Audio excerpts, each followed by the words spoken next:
ne durera pas toujours.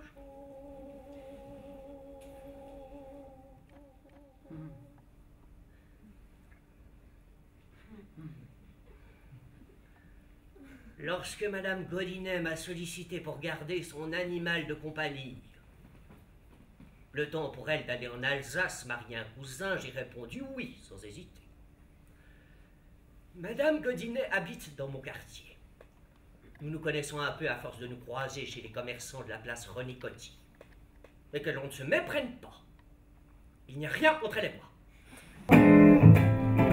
Pas plus tard que ce matin, en revenant de la supérette, je me suis trouvé nez à nez dans le vestibule avec un homme d'une quarantaine d'années, strictement vêtu, chemise blanche et cravate, costume gris foncé, chaussures noires bien cirées. Il était grand, sec comme un bambou, et son visage blême en lame de couteau lui donnait un air inquiétant. Quand il m'a vu entrer, il s'est incliné. Je lui ai aussitôt demandé si c'était ma gouvernante qui l'avait introduit. D'une voix sans nuance, il a confirmé que c'était bien elle. Je me suis ensuite informé de l'objet de sa visite. Je viens pour la place de chauffeur, monsieur.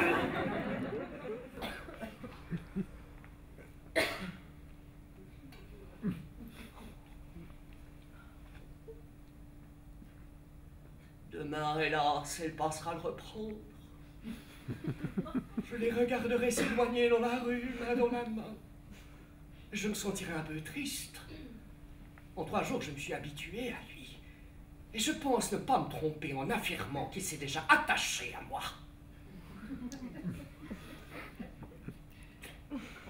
Viens, Bertha.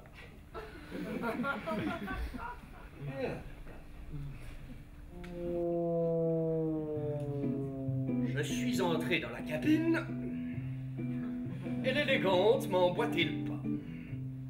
Elle faisait une drôle de grimace.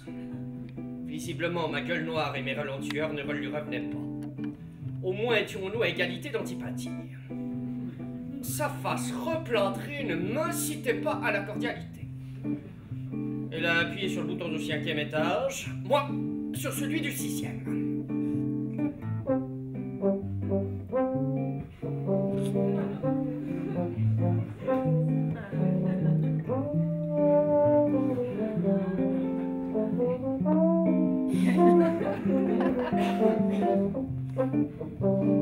Le voyage m'a semblé s'éterniser. À cause de l'exiguïté de la cabine, nous étions serrés l'un contre l'autre. Je sentais le souffle chaud de ma compagne d'ascension effleurer le sommet de mon crâne. Là, on manque quelques cheveux. Il faut dire qu'elle me dépassait de 2 de bonne tête. Et puis, je me rendais bien compte que mon souffle à moi allait se perdre dans le décolleté de sa robe qui arrivait tout juste à hauteur de mon nez. J'en étais horriblement troublé, mais je ne pouvais quand même pas m'empêcher de respirer. Ah ça oui! Il m'a paru long, ce voyage jusqu'au 5e étage. La cabine s'est enfin immobilisée. La femme a exécuté un quart de tour pour sortir, me donnant au passage un coup de sein dans la figure. J'en étais tout secoué.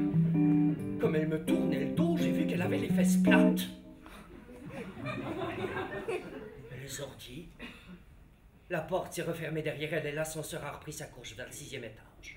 Rentrez chez moi. Je suis immédiatement allé vérifier l'état de mon derrière dans la glace de l'armoire. Fort heureusement, il n'a rien à voir avec celui de la dame. Il me déplairait beaucoup d'être affublé d'un postérieur aussi aplati que le sien.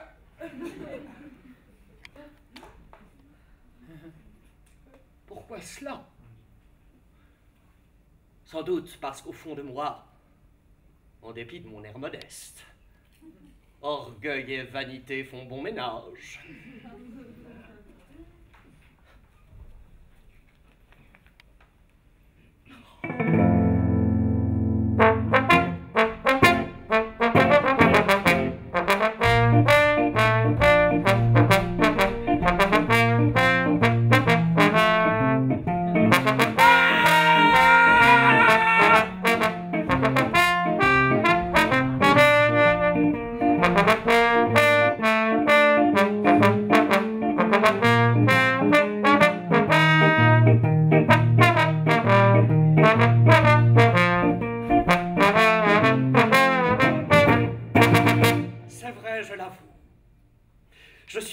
fasciné par les forces de l'ordre.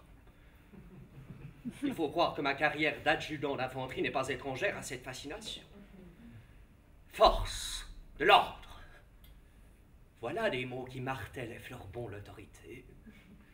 Or, comme il m'aurait plu d'appartenir à quelque compagnie de CRS, escadron de gendarmerie, commando du GIGN, on les mains, tous contre le mur, un geste et je te descends, tes papiers, salopard. Ça me donne des frissons de poète, rien que de penser à la frayeur des personnes interpellées.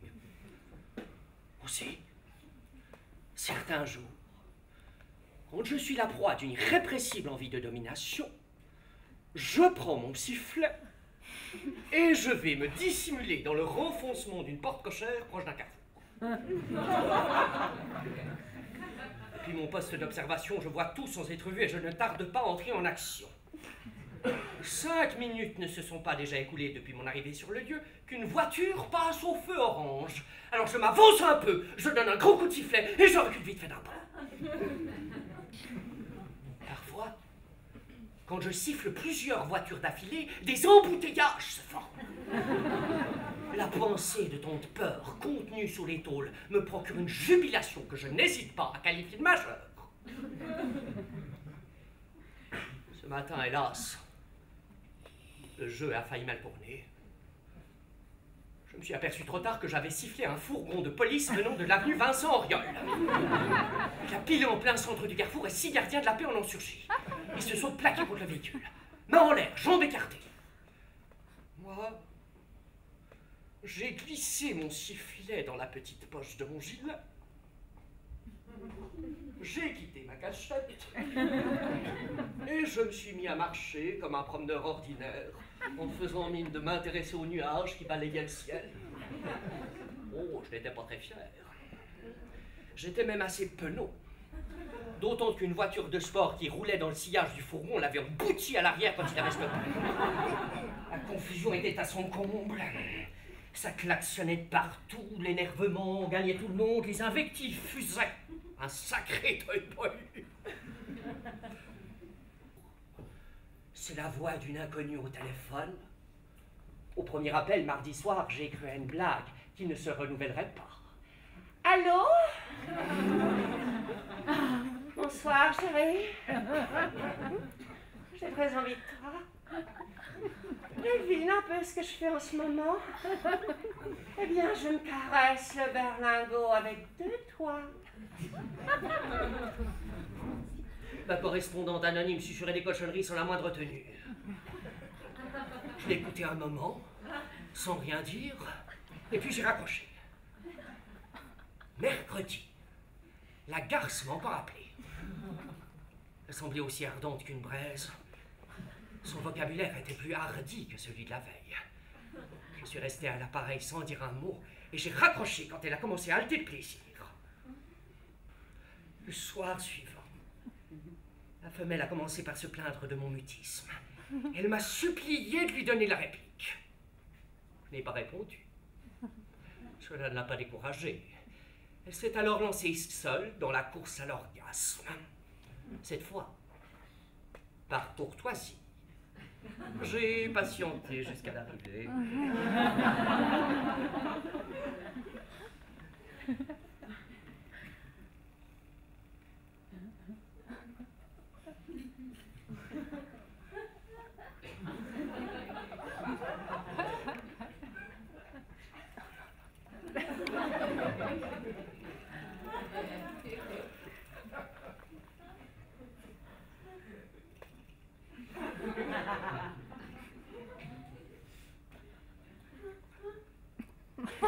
Depuis, elle m'appelle tous les soirs.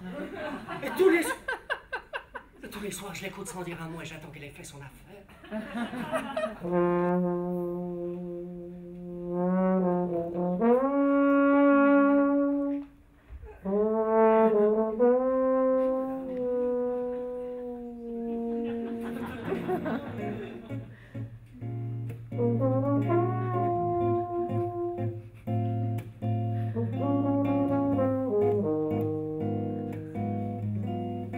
Elle faisait tapisserie depuis le début de la soirée.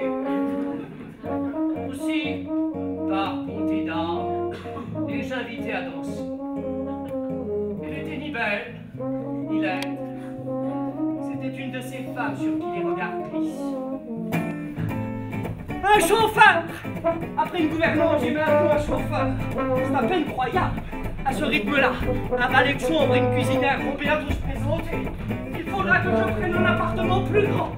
Je renouvellerai ma garde-robe et donnerai des réceptions pour occuper le personnel. En revanche, ma vie, cette ascension soudaine. Un adjudant d'extraction modeste reçoit chez lui le bon monde. Oui, c'est gratuit.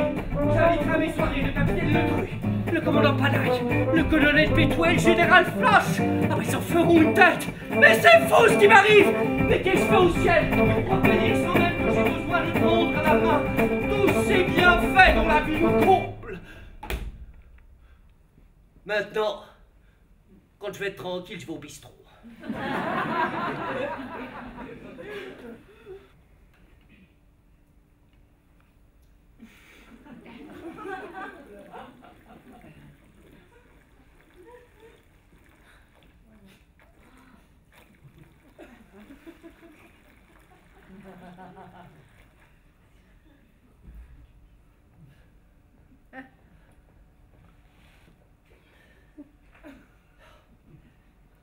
Oh, il me plaît d'aller dormir dans les hôpitaux.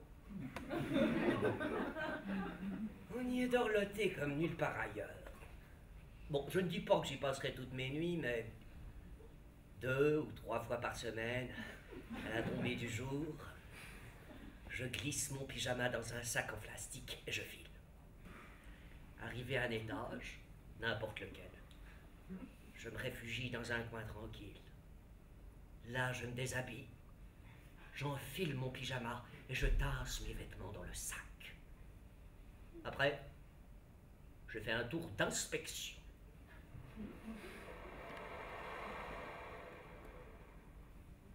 Les couloirs sont silencieux. Tout est ordre et sérénité. Le fracas du monde ne franchit pas la porte des hôpitaux. Quand je m'introduis dans une chambre où j'ai enfin dégoté une place vacante, j'explique aux personnes qui occupent les autres lits que je suis transféré. On ne me pose jamais de questions. Les gens malades sont trop préoccupés par leur état pour s'inquiéter des allées et venues des autres. Je me couche tout de suite et je sonne l'infirmière de nuit. J'entends ses mules claquer sur le carrelage du couloir. L'instant est merveilleux. Une femme vient me voir. Comme c'est simple. J'appelle, elle arrive. Une femme vole à mon secours. C'est presque trop beau pour être vrai. L'attente fait battre mon cœur. J'en ai des tressaillements dans les reins. Sitôt entrée dans la chambre, elle s'étonne de ma présence. Me demande qui je suis et ce que je fais là. Je lui dis que je viens d'être transféré. Que mon dossier est au secrétariat et que celui-ci est maintenant fermé. Alors elle lâche. Je n'ai pas été avertie. Mais ce n'est pas grave. Cette fois, Fernand a exagéré. Trop, c'est trop, je l'ai congédié. Ma patience et ma bonté ont quand même des limites. Ces limites ont été franchies hier matin. Il devait être 10 heures quand Fernand m'a proposé de me conduire à la supérette. Je lui ai dit que je pouvais m'y rendre à pied. Et il a insisté, et comme d'habitude, j'ai eu la faiblesse de capituler.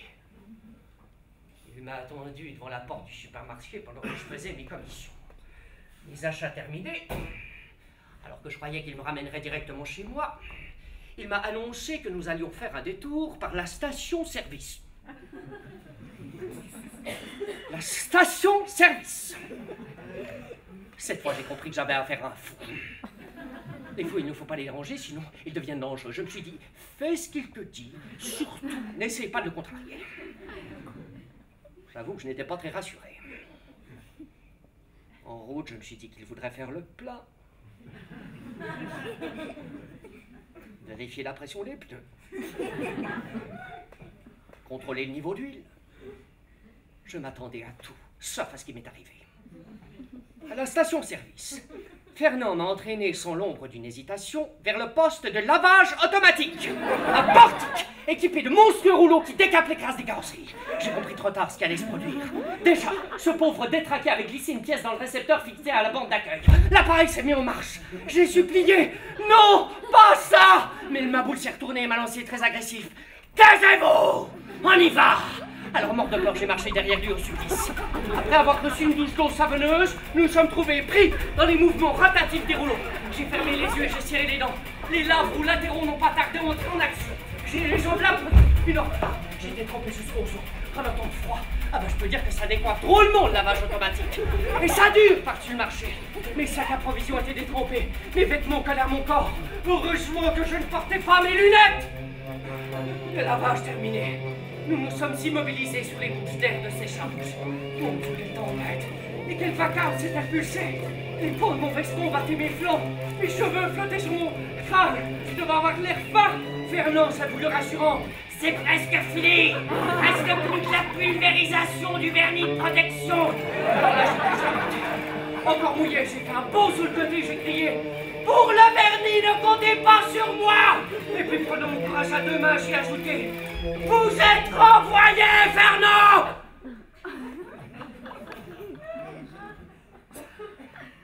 Et je suis rentré chez moi. À pied.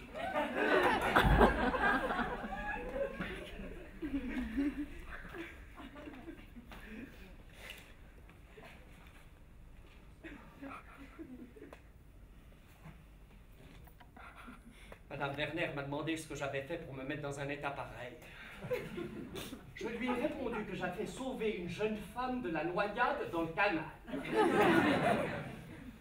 J'ai bien senti qu'elle ne me croyait pas.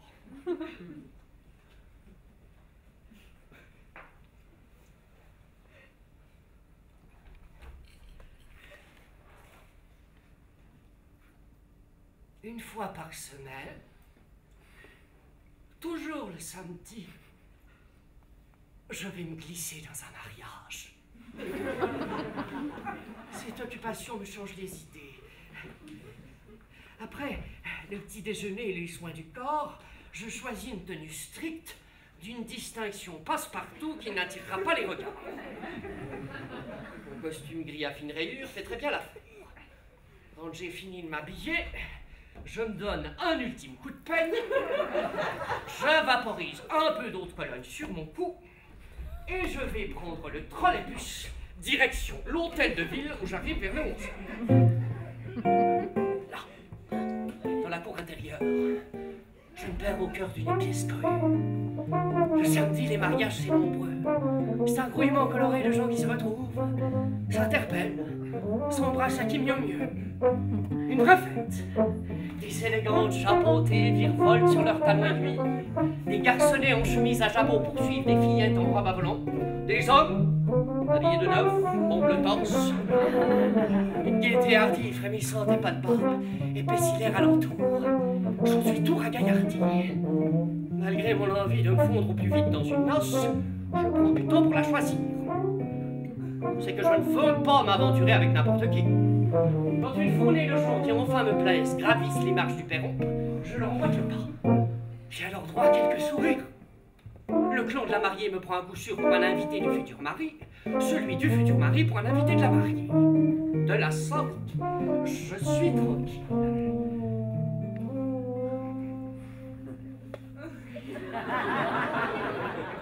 Je m'installe avec les autres dans la salle des mariages. Et j'écoute. Bien calé sur mon siège rembourré, les belles paroles de l'officier d'état civil. Venez devant! Derrière, c'est pas pour vous! Madame Werner a répliqué qu'elle n'occuperait pour rien au blond de la place du mort. Alors Fernand s'est retourné, il a empoigné la récalcitrante au collet et s'est mis à hurler. Devant, j'ai dit! Devant! Madame Werner a refusé d'obtempérer. Cramponnée à mon bras, elle poussait des cris de truie qu'on égorge. Pour éviter toute discussion, j'ai ordonné à Fernand de démarrer immédiatement. Il a passé la première et nous sommes partis en trou. Quand nous avons pris le virage, à l'angle de l'immeuble, Fernand a bruité le crissement des pneus. Derrière, nous étions foutrement secoués, alors j'ai tapé sur l'épaule de mon chauffeur et je lui ai dit « Attention, hein !» Pas d'imprudence, Madame Werner a supplié. N'allez pas si vite. Ayez pitié de mes pauvres jambes. Elle s'est mise à prier Saint Christophe. Avec une ferveur qui ne m'a pas étonné. Je sais depuis longtemps, et avec certitude, qu'en dépit de sa noirceur, Madame Werner possède une âme surhumainement pieuse.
Merci infiniment d'avoir été avec nous ce soir. Je crois que c'est la première fois que cette salle est aussi remplie. J'espère qu'elle va le rester. Voilà.